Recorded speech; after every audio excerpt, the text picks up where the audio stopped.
Hi there, welcome to the Fierce Factor podcast. I'm your host, Kaylee Lindholm. And I think it's time for us women to shift the conversation in business and step into our feminine leadership to do the most iconic work the aesthetic industry has ever seen. Each week, I'll be bringing a powerful dose of strategy, sarcasm, solutions, and sass that will rev up your creativity and ignite your brilliance as you link arms with me along our shared path of personal and professional growth in 20 minutes or less. Let's go. Hey there, Fierce Factor. Thanks for joining me today. So I decided to throw in a special episode for my practice managers and also industry reps and any employee really who is feeling strained right now in their role. Listen, this is a very polarizing time for high impact employees who are essentially either one, working in a less than gratifying environment, or two, working in a great company but carrying the weight of 3 employees.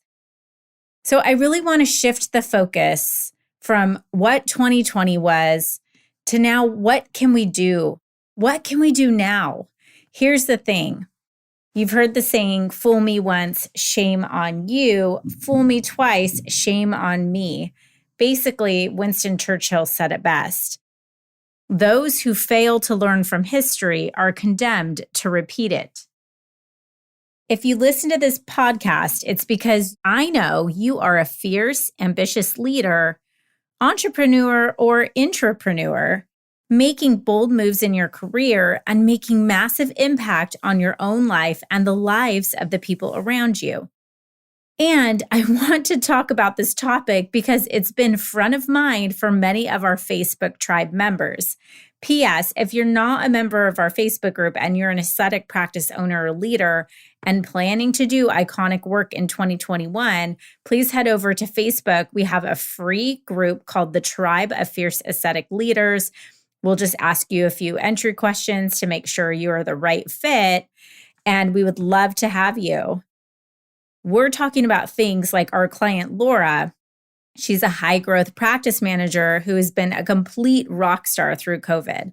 She's managed the operations of the business, her family, herself, and her patients in a truly remarkable way. But she's feeling spent. She's truly feeling energetically fractured. So she sent me a note asking for advice on how to ask her boss for a raise in a time when things are so uncertain.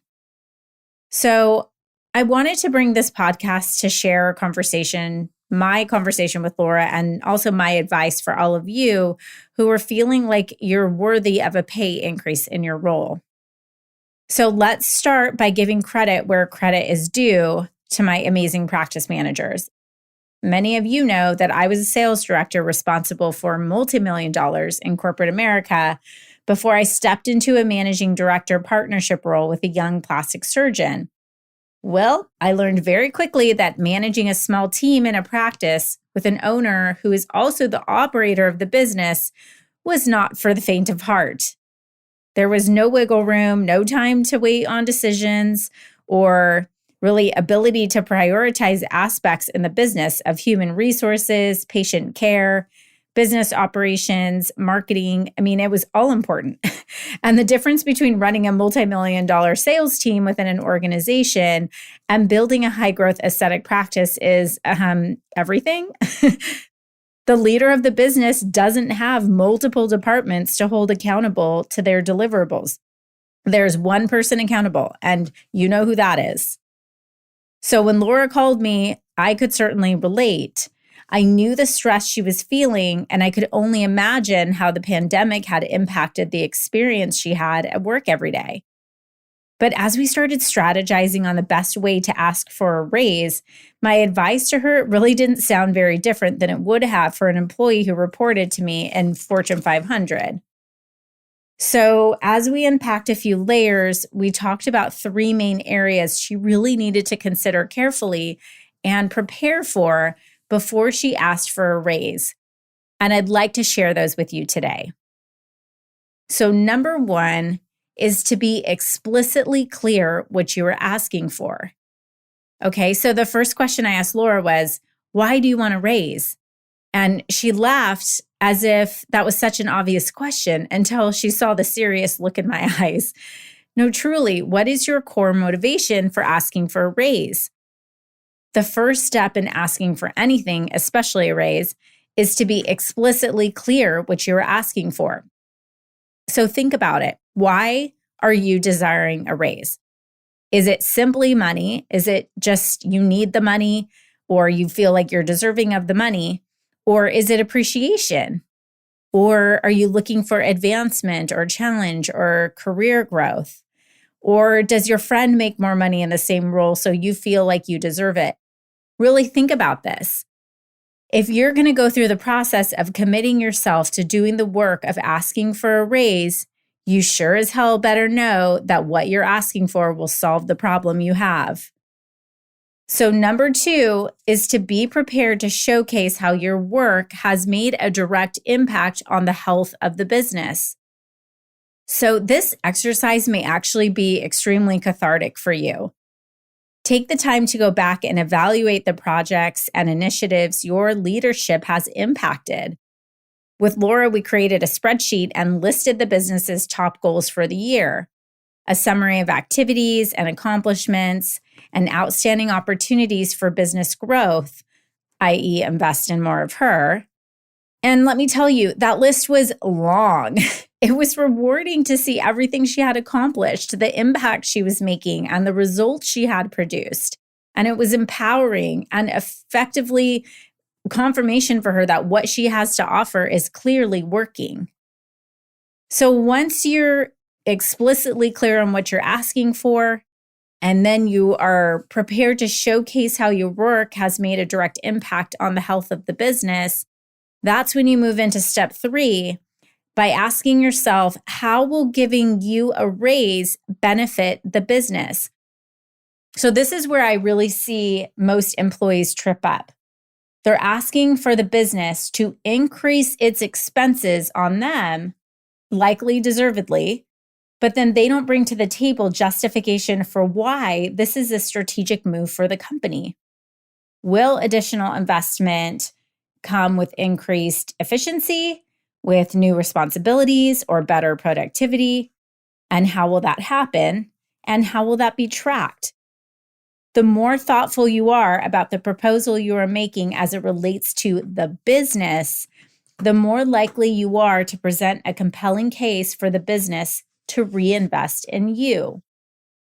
So in Laura's case, she felt like responsibilities were adding up and she was taking on more and more tasks without increased compensation.